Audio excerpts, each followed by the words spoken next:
Assalamualaikum warahmatullahi wabarakatuh. Selamat datang ke kelas matematik Cikgu Siti.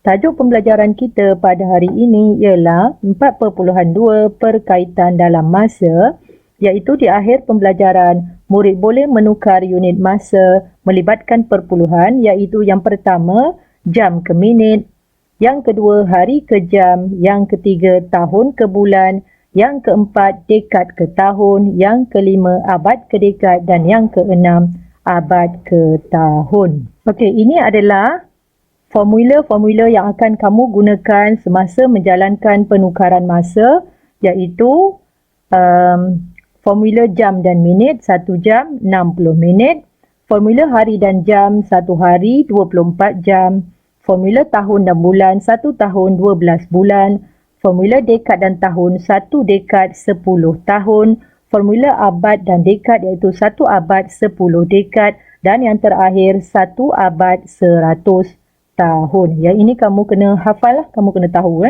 cara penukaran unit dia, iaitu sebagai contoh, jika diberi data, diberi nilai dalam jam dan diminta kamu menukar dalam minit, jadi kamu perlu darabkan dengan 60. Sebaliknya, jika soalan diberi dalam minit dan diminta kamu jawapan dalam jam, kamu perlu bahagi dengan 60. Jadi sama untuk formula-formula yang lain. Okey, yang pertama, penukaran dari jam ke minit. Okey, soalan 1. Tukarkan 3.5 jam kepada minit. Jadi, untuk ini kita akan menggunakan formula yang tertera iaitu dari jam ke minit. Jadi soalan ini sekarang minta dari jam nak tukar kepada minit. Jadi bila jam nak tukar kepada minit, kita perlu darabkan dengan 60. Jadi kita lihat cara yang pertama adalah seperti begini ya. Dari jam nak jadi minit, kita perlu darab dengan 60. Jadi kita buat 3.5 darab 60. Kemudian unit yang dicari kita tulis di luar kurungan. Okey, jadi langkah seterusnya adalah kita mengira dalam bentuk lazim. Jadi 3.5 darab 60. Cikgu keluarkan sifar ini untuk mudahkan kita mendarab ya.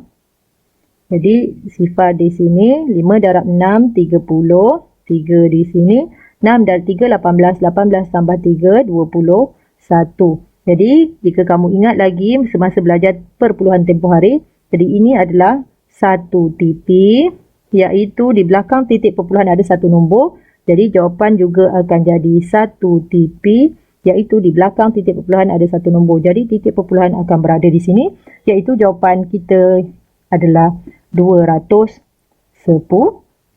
minit.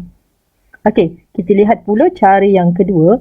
Cara yang kedua adalah kita akan mengasingkan, kita akan pecahkan 3.5 ni kepada dua bahagian ya. Okey, kita akan pecahkan 3 jam dan 0.5 jam. Seterusnya kita akan buat cara yang sama tadi. Dari jam nak pergi minit, kita perlu darab dengan 60. Okey. Jadi 3 darab 60. Kemudian yang sebelah sini, okey, 0.5 ni kita tahu dia adalah setengah. Jadi tu sebab yang untuk di bawah ni kita tulis dalam bentuk pecahan, sebab tujuan dia adalah untuk mudah kita boleh melaksanakan pemansuhan atau pempotong. Kita akan gunakan sifar 2. Okay, 2 darab berapa? 2 darab 1, 2 darab berapa? 6, 2 darab 3, 6. Jadi nombor yang tinggal di sini adalah 30. Jadi seterusnya ialah yang atas ni 3 darab 60 kita dapat 180 minit. 180 minit tambah 30 minit, kita akan dapat jawapan akhir sama iaitu 210 minit. Okey, yang kedua ialah melibatkan hari ke jam. Kita akan gunakan formula yang ini, iaitu daripada hari nak jadi jam, kita akan darab dengan 24. Okey, soalan dia tukarkan 3.25 hari kepada jam. Jadi cara yang sama seperti tadi, cuma kali ini kita darab dengan 24. Jadi 3.25 darab dengan 24. Kemudian kita tutup kurungan unit yang kita cari iaitu jam, kita tulis di luar. Seterusnya apa perlu kita buat? Kita darab sahaja bentuk lazim macam biasa. Okey, darab dengan 24. Ini kemahiran mendarab macam biasalah. Okey, mula-mula kita akan darabkan dengan nombor 4 ni dulu. 5 darab 4, 20. 2 di sini. 4 darab 2, 8. 8 tambah 2, 10. 1 di sini 4 darab 3, 12. 12 tambah 1, 13. Okey, seterusnya kita akan mulakan tingkat 2 dengan sifar ya.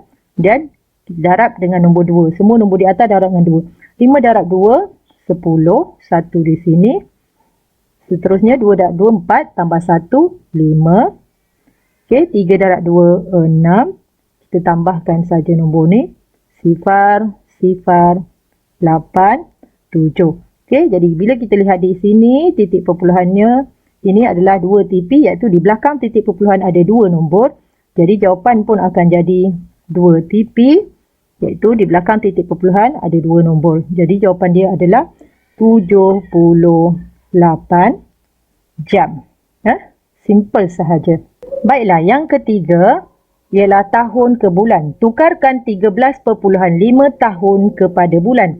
Kita akan gunakan formula bulan, tahun dan bulan ini, iaitu dari tahun nak jadi bulan kita akan darab dengan 12. Okey, kita akan cara yang pertama seperti tadi, kita tulis 13.5. Okey, jadi dari tahun nak ke bulan kita darab dengan 12. Okey, darab 12, tutup kurungan, unit yang dicari kita tulis di luar kurungan. Seterusnya apa kita buat? Kita darab macam biasalah. 13.5 kita darab dengan 12. Okey, seperti tadi. Yang ini kita darab dulu dengan nombor 2. 5 darab 2, 10. 1 di sini. 3 darab 2, 6. Campur 1, 7. 1 darab 2, 2. Kemudian tingkat 2 mula dari sifar. Okey, 5 darab 1, 5. 3 darab 1, 3. 1 darab 1, 1. Kita tambahkan semua nombor. Kita dapat begini ya. 7 tambah 5, 12. 1. Kita dapat 6 di sini. Dapat 1 di sini. Okey, kena ingat yang ini 1 tipi. Jadi jawapan pun mesti 1 tipi. Jadi jawapannya adalah 162 bulan. Okey. Okey, sekarang bagaimana pula cara yang kedua? Cara yang kedua sama seperti tadi, saya ceraikan. Saya ceraikan akan jadi 2 ya. 13 tahun dan sifar perpuluhan 5 tahun. Okey, kita kira dulu yang 13 tahun ni. Jadi dari tahun nak pergi bulan 13 kita darabkan dengan 12. Unit dicari kita tulis di luar. Okey, yang sebelah lagi ni adalah sifar perpuluhan 5 tahun ini kita boleh tukarkan jadi pecahan jadikan 1/2 darab dengan 12 tutup kurungan, unit dicari adalah bulan. Okey, kita kira dulu 13 darab 12. Ni kira macam biasalah. Okey, 3 darab 2 6 2. Okey, tingkat 2 mula dari sifar. Kemudian 3 darab 1 3, 1 darab 1 1, kita dapat 6 5 1. Kita dapat 156 bulan. Okey, yang ini mudah saja. Kita gunakan sifar 2, kita potong saja. 2 darab berapa? 2, 2 darab 1 2. 2 darab berapa? 12. 2 darab 6 12. Jadi nombor yang tinggal adalah 1 darab 6. Kita dapat 6 bulan. Jadi kita tambahkan kedua-duanya. 156 tambah 6. Kita akan dapat jawapan yang sama, iaitu 162 bulan. Okey, jawapan yang sama.